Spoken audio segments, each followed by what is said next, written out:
Hello and welcome to Conversations with Carrie. My name is Carrie and I'm an energy bouncer and empowerment coach, and I'm here with you today to share with you why I just changed my business name after 2 months of creating a new business name, rolling with it, and I've now just decided to change it. Why did I do that, and why did I decide to do it so quickly? Well, the reason for this is because I had a session, a human design unpack, with a beautiful gentleman called Chris Masters Mah. And he took me on this journey that led me to understand more about my purpose, helped me to understand I'm actually in some ways in alignment with my purpose, but also where my pitfalls are and how, well, our business is a reflection of us, and how my business name really wasn't reflecting the best that I have to offer for myself or my clients. So it was a big okay. And the funny thing is, before that, I was kind of thinking, I wish I'd chosen my name. I wish I hadn't tried to keep choosing all these different business names and none of them really sitting well with me. Well, I've gone and done it. I've gone and bought the domain name carrieadlington.com, and by the end of this week, everything will be rebranded. Hopefully everything, most things will be rebranded to carrieadlington.com, not Mind Over Self. So apologies if this causes more confusion. However, in the grand scheme of things and the big picture of things, how we show up in the world is really important.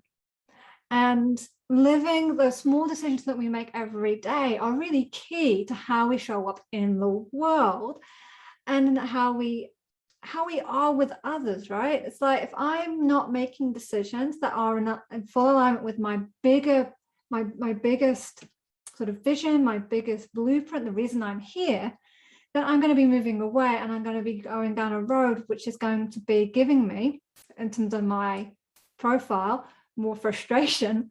And that's a big thing for me, actually, is as I do experience a lot of frustration. And it's like, this profile helped me to understand, okay, that's why I have this.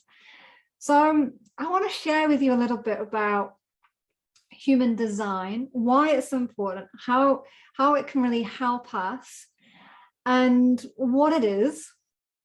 I'm not going to go into too much in depth. There's actually quite a lot to unpack with it. So I'm going to give you an overview. So we're going to do a little bit of a helicopter ride over it.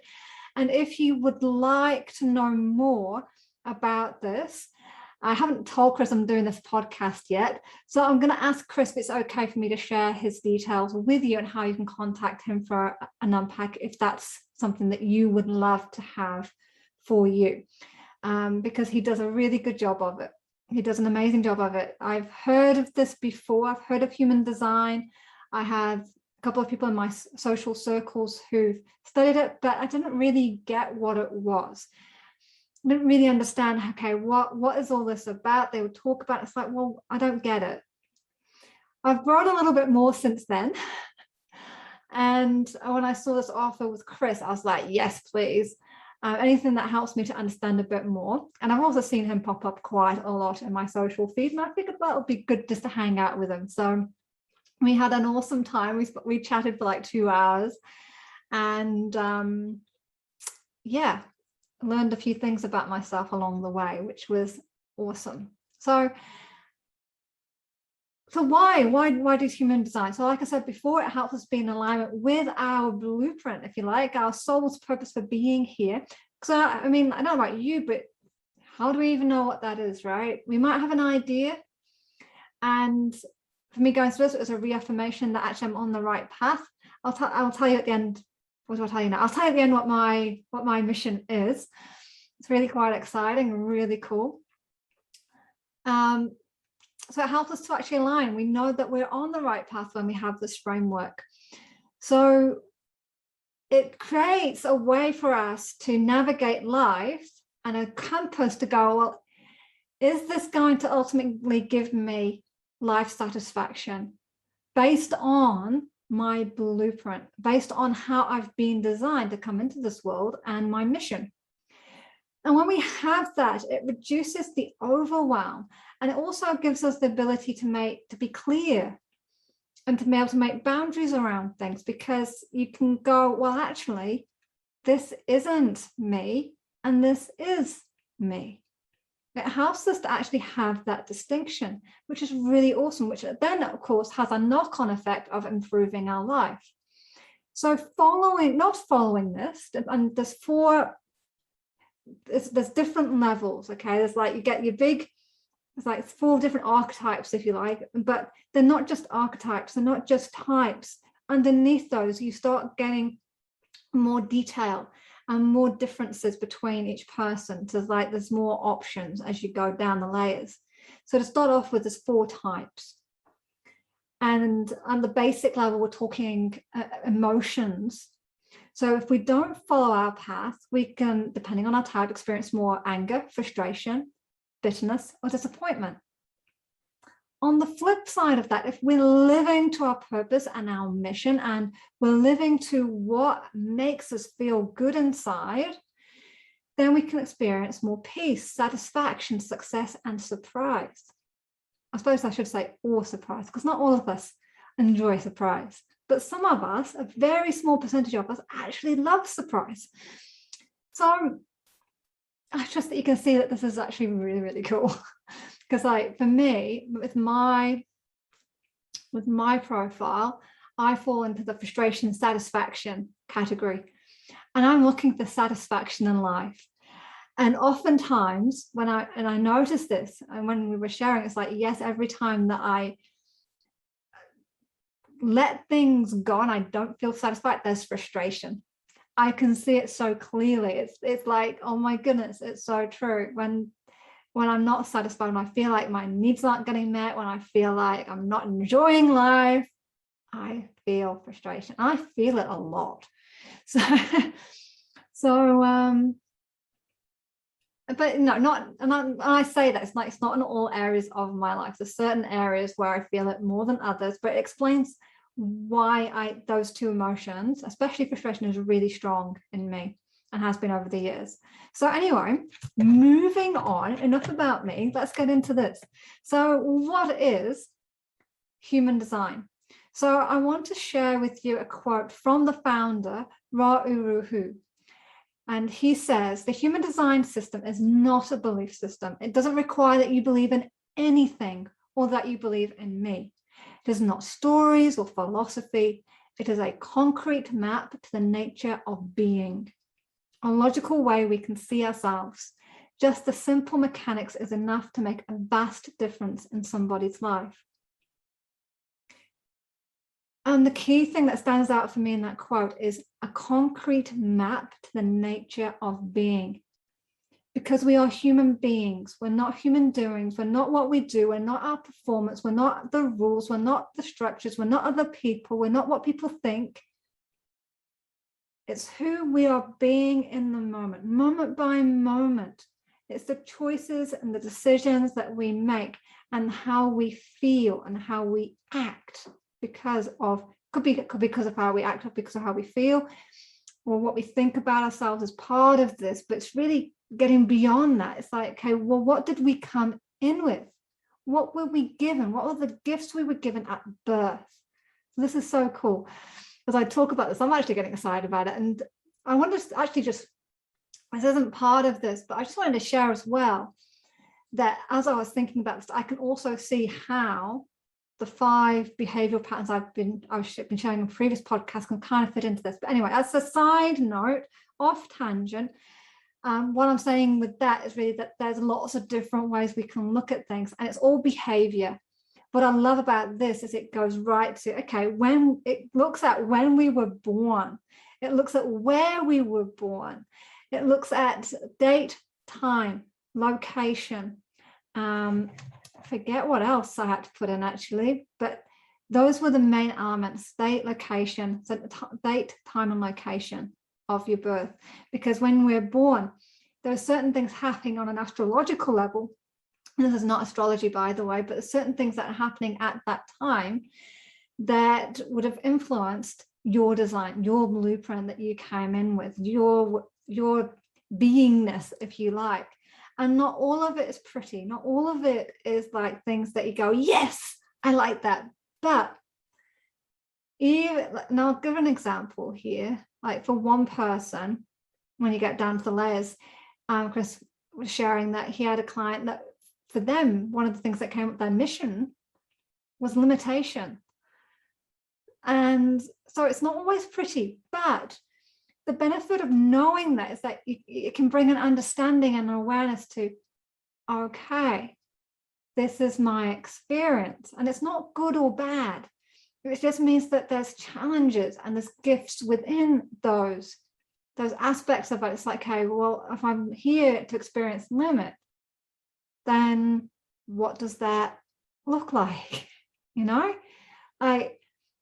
and the thing is, the world, we're living in a finite world anyway. There's already limits in place around us. So I feel like I've gone off tangent a little bit. I've gone too deep, too fast. I do that. I do apologize. This is what's coming to mind right now, because this is also important. When we understand our being, and if we understand that that's part of our being, is to experience that, then it's like, okay, I get to explore that. I get to experiment with that. And who knows what a limit is anyway? Then this is where we can start questioning a little bit too. And it's not always black and white. Anyway, that's my opinion on that, by the way. That's not anyone else's opinion. That's just my opinion. That's what I've kind of figured over the years, that yeah, we can question everything. So let's delve into this a little bit. So there's different levels. There is actually a free ebook that you can download, and I'm actually going to take some of the information from that ebook. It goes into 3 levels. What Chris shared with me in the unpack went deeper than that. We went down to level 4, which is the mission, which is super exciting when you get down to that. And I'll share with you my mission at the end. So we can look at our design, and they created this visual representation called a body graph. So it is actually a system. You can actually see what's close, what defines you, and where you're open. And where you're open is where you're susceptible to being conditioned, to being influenced by the outside world. It's nature versus nurture. And this is really clear in this model, that why we have this kind of, especially for some of us who have like 2 voices inside of us, and we literally feel like there's an argument going on inside all the time, like a tug of war. I want to do this. No, but I want to go and do this. I don't know if you've ever experienced that, but if you have this in your pattern, it explains a lot. I say for me that and it illustrates that, it comes across through the diagram that they give you when you actually go. There's a website you can actually plug all this information into and get your chart. So I'll put all this information, I'll find out all the information, I'll put it into the description for you, along with, if you'll let me, Chris's details as well, because he, like I say, he unpacks this beautifully. So there's essentially 4 different types. At the very top, broad spectrum, there's 4 different types. So there's the type, actually we go down 4 levels. So this is the type, and there's the strategy. So the strategy is the one thing you have to do to experience life satisfaction, or like peace, or success, or surprise, depending on your type. Then there's understanding your inner authority. So what guides you? In my case, I'm guided by my emotions, but through my conditioning, I've learned to rely on my head, and I can also explain that through the patterns that I've learned and adopted through growing up as well, as I spend a lot of time in my head. But that's not my inner authority. My inner authority is actually down in my solar plexus. it's a little bit different. That's where I get my fuel from, but that's not where my energy is or has been most of the time. So learning to bring, so you start to learn, okay, where do I need to bring my energy, my attention to more and more? Specifically, not just in the body, but where specifically in the body. And then there's, okay, yes, there's three levels. In this particular book, they get you to the point where, you know, start living your experiment, start seeing your life as a bit of an experiment. So let's see. So all the different types.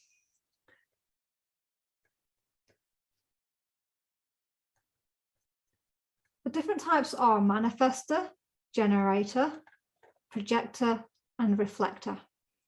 So the job of a manifest, the strategy, the one thing they have to do is inform, to let people know what's going on. A manifester, a typical manifester behavior is kind of like, hey, honey, I'm home, had an amazing day at work. I've booked us for a trip at the end of the week and pack your bags because we're going. And he might go, sure, but I've got to now rearrange my whole entire schedule so that we can go away. I wasn't expecting that. So, and that can cause conflicts and upset and anger, right? There can be anger because this person isn't going along with you.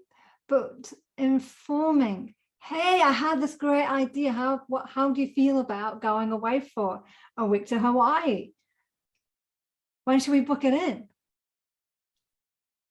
So there's a bit more information going out than just, hey, honey, I did it. So that's their thing, is about that. These people are also really good at making things happen. And they're really good at starting projects. They're really good at working alone. And they're roughly about 10% of the population. And this has become how to be in the world. This has become our what to aim for, to be the doers in the world, to be the creators in the world. But the fact is, most of us, 90% of us, aren't like this. We're not the go-getters. We're not the dream makers, or the dream, what's the word I'm looking for? Not dream makers, because that's not true. But these people, they get stuff done, and they get it done fast.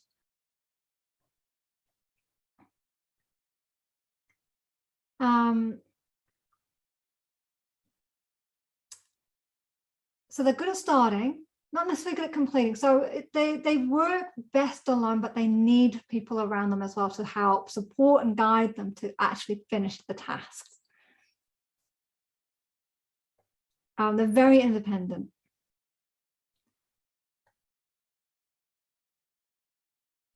They can also affect other people's actions because they're so direct and they're off. What I love about this model as well is it talks about the auric field, and it talks about the manifestor's aura, that it can feel quite dense and closed, and that can keep people at a distance, and that's a bit like a barrier to the outside world to protect their independence and need to be self-contained. So if they're not living to their true nature, if they're not living with that giving to inform, then their primary emotion, their default emotion, tends to be fear. Sorry, not fear. I don't know where that came from. Anger. But once they start to observe how their decisions impact other people and start to inform people before they just go ahead and do stuff, then that helps to pave the way to actually move forward without resistance. And that increases the potential for them to experience their signature emotion, their true emotion. That's what they came here to really experience, which is peace. Isn't that exciting? So I'll unpack this a bit more. I have no idea how long I'm talking for, by the way. So I'm just going to go through, we'll see how far I get with this. We'll see if I get through all three different levels. If not, you'll have a bit of an overview with at least 1 or 2 levels. And like I said, if you want to explore this more, please get in touch with Chris Masters Mah. I'm sure he'll give me his details and you can speak with him about this, because it's really good to speak to someone who knows a heck of a lot more about it than I do. All right, so the next type, which is my type, is generator and manifesting generator. Now, I think in my profile, I'm pretty sure I'm right in saying that I'm simply a generator. And the strategy here is simply to respond. So that's the one thing that we've got to get good at. And we're roughly about 66 of the population. So we make up the vast majority. So if you're a generator, awesome, come on my team. This is us. We're like the thing that keeps things moving. So we need to learn to respond versus react. We need to take that time to pause and then choose our next move without reacting into it and without just going, okay, now I've got to do that. Okay, so generators are the builders, and we derive our energy from the sacral center, which I'm not going to show you the body graph because most of you will be listening to this on audio on the podcast. But essentially, it's the center of us. It's our core, if you like.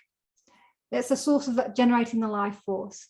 And so we have a lot of energy at our disposal, but we need to know how to tap into it, and we need to know how to use it correctly. So we're not wasting it and we're not suppressing it. We're not wasting it on things that don't give us the expected outcomes, and we're not just simply suppressing it because we don't know what the heck to do with it. Because if we've got so much power inside of us, it can be a little bit challenging to know how to manage that energy. So, and with us, with generators, we have to initiate not from a place of trying to make things happen, because you'll feel, and I noticed this in myself, so I'm speaking here from experience. If you try and do it from making things happen, there's frustration, there's resistance and the frustration and the feeling of being stuck. Hands up if you've ever felt that. And so we can end up getting involved in projects, activities that deplete us, that don't leave us fulfilled or satisfied. And over time, this leads to exhaustion and quitting. Don't know about you, but I can also say that I've done that. Maybe you can resonate with this. If you're a generator, I'm sure you can. So as a generator, we need to wait for what life brings to us. Isn't that different? Can you imagine actually waiting for life just to bring us what we want or what we need, and then we follow with our response? Our aura tends to be open and enveloping, so it's nice and big and taking in everything around us. And we draw things to us as we are energetically designed to respond. So this will tell us if something is right for us or not. If we're feeling frustrated about it, not right for us, right? If you respond to a person, event, or action, you can then act with the full force of this powerful energy. And given, I just want to point this out. So if 66 the population, right, we're like magnets. And we are drawing to us as we energetically are designed, because we're designed to respond. So if we are responding in fear, in uncertain, what's the word I'm looking for? The big ones, right? If we're in fear, if we're overwhelmed, if we're sad and upset, if we are tuning into a channel, which is basically bringing our energy down, we are going to attract more of that. Do you get that? We're magnets, literally. If we're this is 66% of the population. We are magnets. So if wherever we're focused, our energy goes. So if we're focused and we get, our attention goes there, but then we also draw it to us. So we have to be mindful. What are we putting our attention on?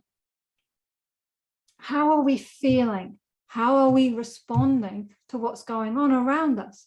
Because the universe doesn't know the difference between us reacting and responding. It's going to deliver anyway.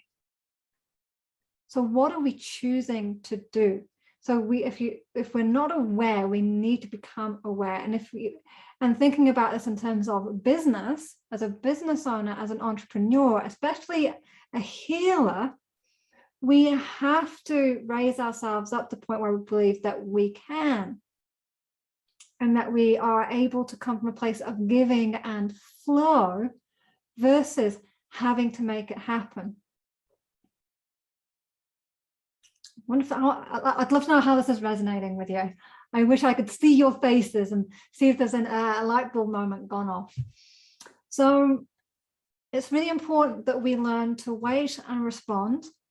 And as we do that, we start eliminating resistance and the frustration that comes from not using our energy correctly, and experience, and this is beautiful, when we do that, we get to experience satisfaction.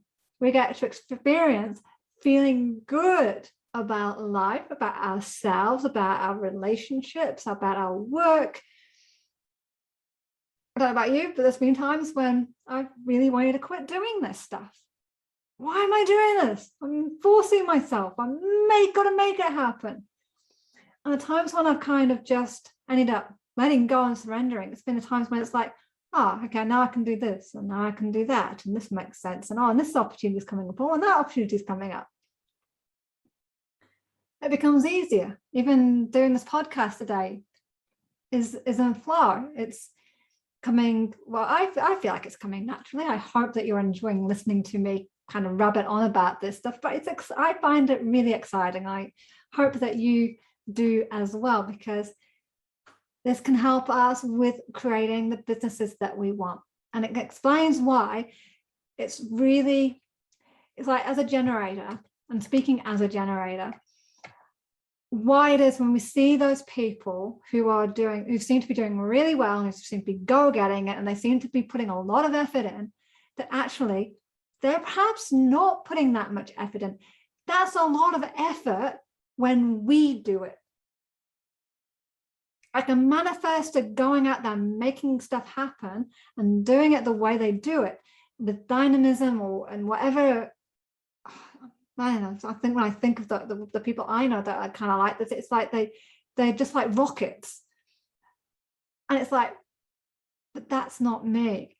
I'm not a rocket like that. I've got a different skill set. I've got a different way of being. I've got a different strategy that I need to learn to help me be in flow and experience the life that I need to experience, which is satisfaction. So this helps us in a way then to also ditch the comparison trap of going, well, they're doing X, Y, and Z, they're moving really fast, it's like, yeah, that's because that's the way they're wired. We're wired differently. And here's another one for you. So this is the 23% of the population is the projector. Now, the projector has a lot of open space in their design and two closed ones. So there's not much that's being defined in this. So there's a lot of room for being influenced by the outside world, by others. So they are... So they don't have, so as a manifestor or generator, we have consistent and reliable energy for working and manifesting. A projector doesn't have that, most likely because they don't have a lot of core, they don't have a lot of definition in their core. And so as a projector, they're able to advise and be a guide for others once they develop their skills. And the strategy for projector is to actually wait for the invitation. And once your skills and potential have been recognized, So for instance, a projector might just literally point out something to someone and then the other person reject it. Why? Well, sometimes people don't want to hear what needs to be said. However, we can ask for an invitation. we can say things like, hey, I wonder, would it be okay if I offered you a suggestion? Can I share something with you? And then they might say yes, in which case they've just invited you to share and therefore project what you see. And in doing that, learning how to do that, you can let go of bitterness, and we can experience a sense of more success. Okay, so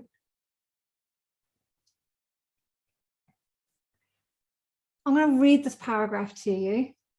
So for a projector, gathering experience through the discerning and efficient use of energy enables projectors to manage their resources and work capacity. It also enables them to advise others on how to increase productivity. They have a natural gift to be guides, but need to master a field to be recognized and offer advice. Otherwise, they may come across as intrusive and run the risk of exhausting others. So the aura of a projector is very focused. So it's kind of like tunnel vision. They're very, very focused on things, and they're absorbing information, and they can literally penetrate to the core of another person in order to know them.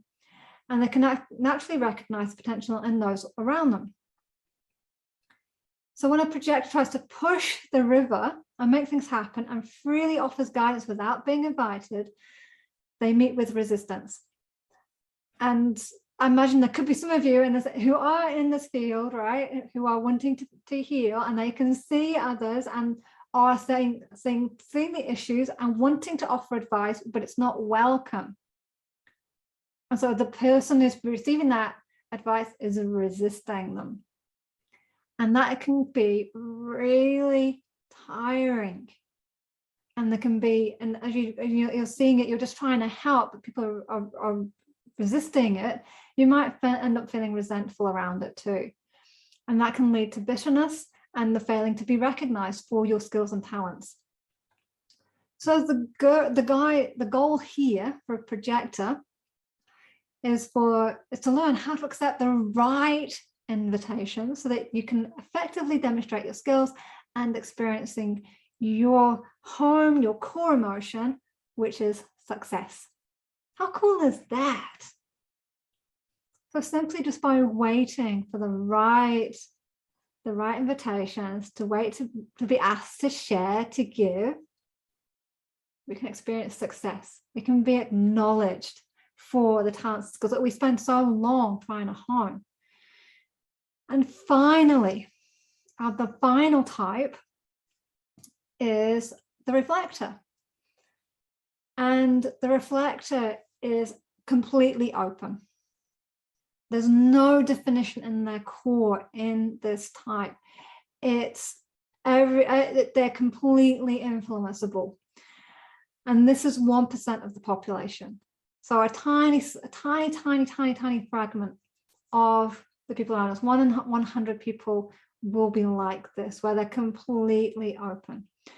And so the one thing that these guys need to learn is how to wait out. They've actually put wait out a lunar cycle. This basically means they need to wait a month before making a decision. So they're very rare, very open. They're incredibly receptive and in tune to their environment. They can sense a particular quality in a place or a person. They will know when they're in a safe and healthy environment or when they're not. So those are some of the beautiful gifts that come with this type. So a reflector has this ability to basically take in and sample and reflect the energy of those around them.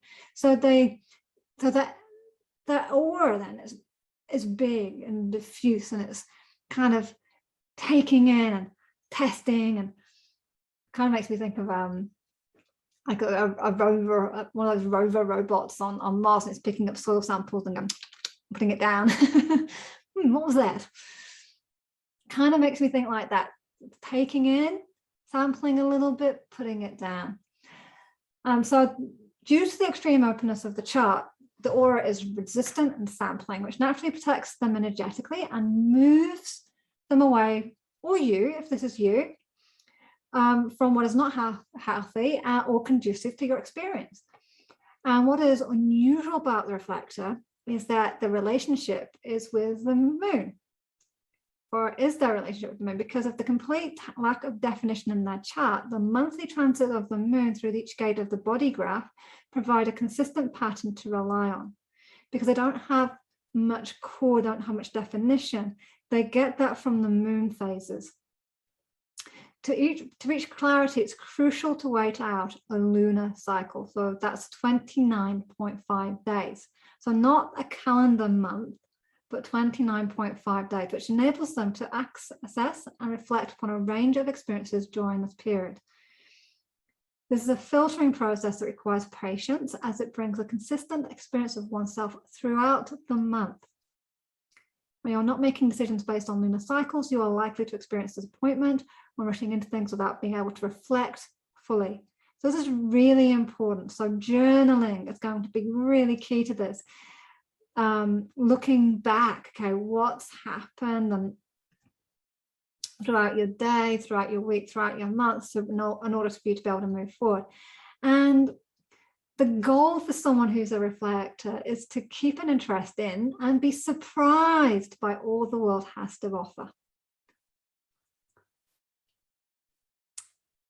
So that's, I'm not going to go any further than that, actually. I think that's enough for you to get going with. That's just that's just first level. The next level down is about understanding our inner authority. So understanding whether we're emotional. So like, we all have emotions, but we're not all driven by emotions. So some of us are, some of us are not. For me, I am driven by emotions, and that's why I changed the name of my business, and I've gone for my name instead, because I figure I've got to live with my name anyway. And so that's what I'm now going with. It's simply my name. Versus a business name that reflects on self, on mind more than self. So so some of us, it's emotional. That's where we have our source of truth. For some of us, it's solar plexus, sacral, splenic. So these are slightly different. I don't want to go into all this. There's actually quite a lot here. But if you're interested in going deeper with this, I'll post a link to where you can get the ebook. I'll post a link to where you can go and put all your details in to get your chart. And I say I've got to get in touch with Chris Masters, and I'm sure he will say yes to me popping his link down there. So if you want to get in touch with him, you absolutely can. He's got a heart of gold. He's a joy to speak with, and I'm sure you will love every moment, as I did, having my human design unpacked for me. So I trust that this has been fun. And literally how we use this is when we get down, when we've got more detail, and so having someone unpack it with you is so valuable, having that insight, because they've been doing it longer, they've had more experience with seeing other people's profiles as well. They've got some reference points too to actually help guide you. It really does help you to realize why you are where you're at, why you're experiencing what you're experiencing, and how that can move you forward, especially in business. Especially in business, where so often, and I hear it from clients at the time, battling away to get stuff done, battling away, chipping away all the time to get the business that they want off the ground, feeling overwhelmed, feeling frustrated that things aren't happening and they're not happening quick. It's okay. It's okay. And I totally resonate with you, because I've been there too, and I'm still working on that to bring myself into a place of more ease and flow. And there are days where I get it really good, and there's days when I don't. But knowing this is going to help me even more to align myself with my beingness, to help me succeed even more in getting my messages out to women like yourself, to really help create change in the world that we want, because we're here for so much more than just a business. we're here for so much more than that. So I want to share with you my mission, which is to create a slice of Eden. Actually, I'm going to, just give me one moment. I'm going to pause this. I'm going to find my actual blurb on this. So just give me one moment. Okay, so this is my mission. So I'm just going to read it out to you. It's the right angle cross of Eden 3. So you were thrown out of Eden, or at least that may be what birth felt like to you. Many who carry this cross enter the world reluctantly, as the womb provides everything that is needed. Over time, you carry the energy to go out and explore the world and to live life. Ultimately, your energy is about exploration, not to make your way back to Eden, but to move forward and find a slice of Eden here on Earth, and then you share it with those around you. There's actually a few things in here which resonate with me. So I'll share with you also, I'll link this also to the 5 behavioral patterns, because it's, I think, also matches. Because my pattern is leaving. I have a leaving pattern, which basically means that roughly around in utero to about 6 months, that was a pattern for me where I didn't feel safe in the world and I would exit. Well, if I didn't feel safe coming into the world, and I know there's some trauma at birth as well, not my mum's fault at all, just simply a case of hospital advice, really bad advice, which led to me having colic and all sorts of things. I can understand why I might decide that being in the world wasn't such a hot place to be, right? It's a great place. So the leaving pattern, so that I feel is part of this, and that's where I get stuck in my head as well. So my behavioral pattern is to like, okay, it's not safe here, I want out, I want to exit. For me, that means going into my head. Sometimes I glaze over, so I must go, or maybe I go somewhere else too, I don't know. I'm not that in tune to know. But one of the things that, and energy is about exploration. So I've moved from the UK to New Zealand. And I do like to try different things as well. I do like to try different things. And I feel like it's part of explanation. And I say different things. For instance, it's variety within something. Like when I used to go dancing on a night out, I used to love dancing with as many different men as I could. Now, it kind of probably sounds, I say that because it's like, it's not like sleeping, right? It's not like sleeping with other people, it's dancing. Because I like to experience people's different styles. Like some men would be really confident and we'd know exactly where they wanted you to go. Some men are like, okay, I don't know what the heck you want me to do, so I'll make it up. Some men are fun. Some men are really reserved and held back and very stiff and will hold on to you for dear life. But I quite liked that variety, just to get to sample those different things. I feel like I'm a reflector. I quite like to try just those different things. So a bit of variety, a bit of exploration within, I think. But the slice of Eden. Now, I don't want to just necessarily find a slice of Eden, although I do live in a beautiful part of the world. Part of my mission is to actually create a slice of Eden. It's to actually help people to come together, to share, to learn how to embody and embrace their emotions, to be mature human beings, ultimately to become adults. But through that, because it's really our relationships, I feel, that create Eden. We can live in a beautiful place, and I'm looking at my view because I have an absolutely stunning view. It's an amazing view of the Kaipara Harbour. You can hardly see any houses, just water, green hills, blue sky right now, sun shining.